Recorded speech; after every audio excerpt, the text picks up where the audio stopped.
Welcome back to our YouTube channel, ladies and gentlemen. Thank you very much for your great support to this channel. Now, the news is that President Ruto have decided to increase mpesa taxation.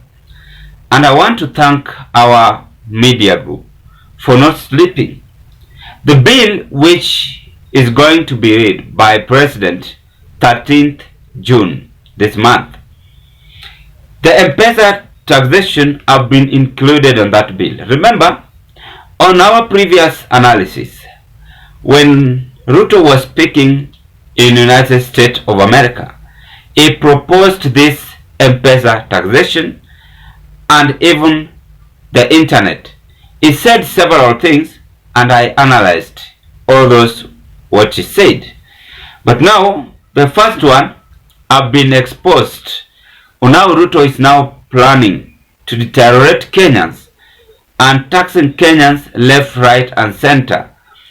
Now, when he is proposing the mpesa taxation, the reality here is that millions of Kenyans are not going to save money, but they are going to withdraw the money they have in their bank's account and keep it in their houses. Again, most of them are now going to prefer using cash rather than using mpesa transaction. Then lastly, majority of Kenyans have opposed this and they are saying this is hectic for them. So who is right and who is wrong? Is it President Ruto or Kenyans? You see, how I wish President Ruto could have just settled down in mind and solve the first thing at a time by rescuing the economy, which is now sinking. But he's making it to be worse because during inauguration, they are the ones who said that they have found hefty coffers under President Uhuru Kenyatta's regime administration. So it is now 2 years down the line, if I'm not wrong, they are still increasing more taxes on Kenyans who are even jobless, who cannot even afford the food on the table. On this video, I want you to listen to whatever KTN News are exposing on this mpesa taxation. Then after that, we are going to check on the consequences which might erupt if this is included in Ruto's financial bill June 13th, 2024. Now, the proposal to increase the excess duty on money transfer services from 15% to 20% has raised concerns among Kenyans. The proposed changes in the finance bill seeks to raise excess duty on money transfer services by telcos who say the customer will bear the cost. Here is Kelly Boss with the details. As of December 2023, Kenya has had 77 million registered mobile money accounts. In fact, the number of registered mobile money accounts is more than the estimated population. If Kenya has achieved financial inclusion, it is because of mpesa. And this is because those who have traditionally been unbanked or underbanked are now able to access the financial ecosystem through mobile money, and more specifically through mpesa. And so if the cost goes up in the manner in which I have explained, then what's going to happen is we're going to have a scenario where there are certain, people will actually reduce their transactions, and therefore even the agents will not have much of a business. Now, the Finance Bill 2024 proposes to remove tax exemptions from telegraphic money transfer services, which would subsequently be chargeable to VAT at the standard rate of 16%. The bill also proposes an increase of excise duty on money transfer services, a proposal to increase excise duty from 15 to 20% on fee charged for money transfer services offered by banks, money transfer agencies, and cellular phone service providers.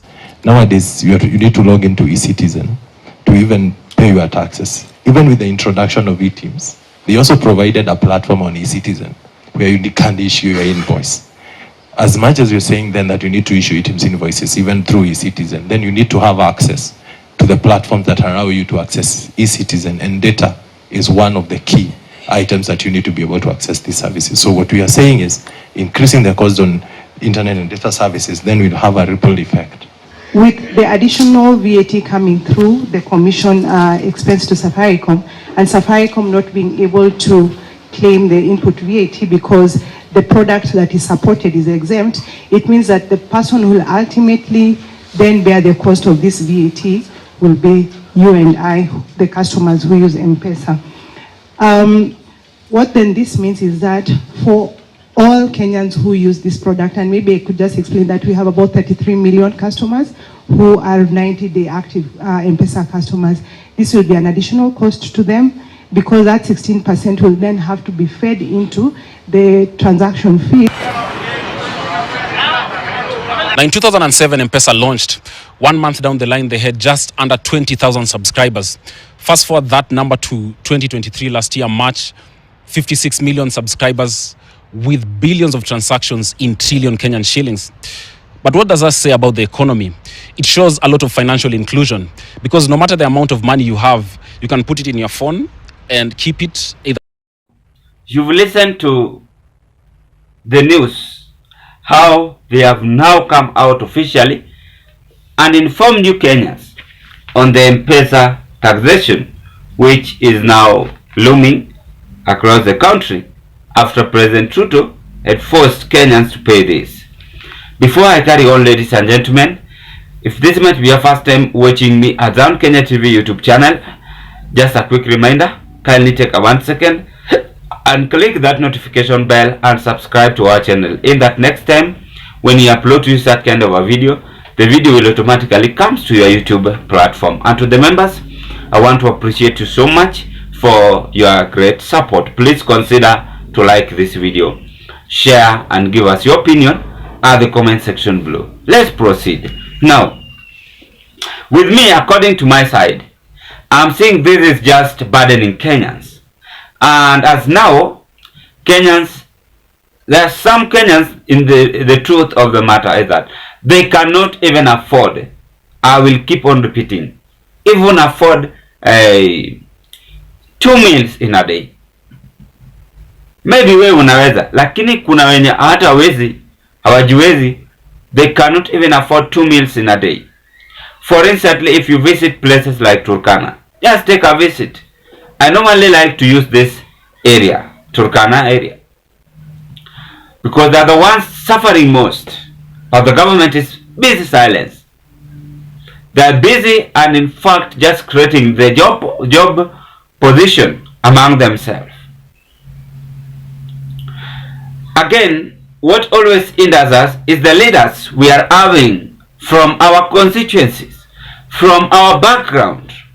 There are some who cannot even expose themselves and say no to evil-minded people like this heavy taxation which President Ruto is implementing to Kenyans. Believe me or not, there are some MPs who cannot even tell President Ruto live that this is wrong.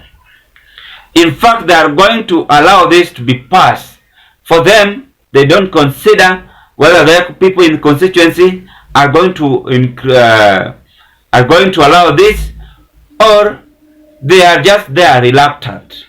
As long as the government have offered them the security, the mortgages, they are well enough. But now let's look on the consequences of this matter. The consequences is that majority of Kenyans are not going to spend much time on the M-Pesa. They will prefer withdrawing the money and have cash on hand. So those who are having M-Pesas are going to lose their jobs. That is the first thing. The second thing, even if assume those who are living in urbans trying to send money to rural areas, they will prefer even buying, for instance, using shopping on cash and sending the parcel back home. Hata wanaweza weka pesa ndani hapo kwa hiyo mzigo iende. You see, that is whatever is going to take place. So maybe those who are having the bankers are the ones who are going to benefit. But e-bank mtaani, mpesa, hizo zitakuwa zimeisha. But what was the Ruto's main agenda during his campaign period? Hustler, bottom up.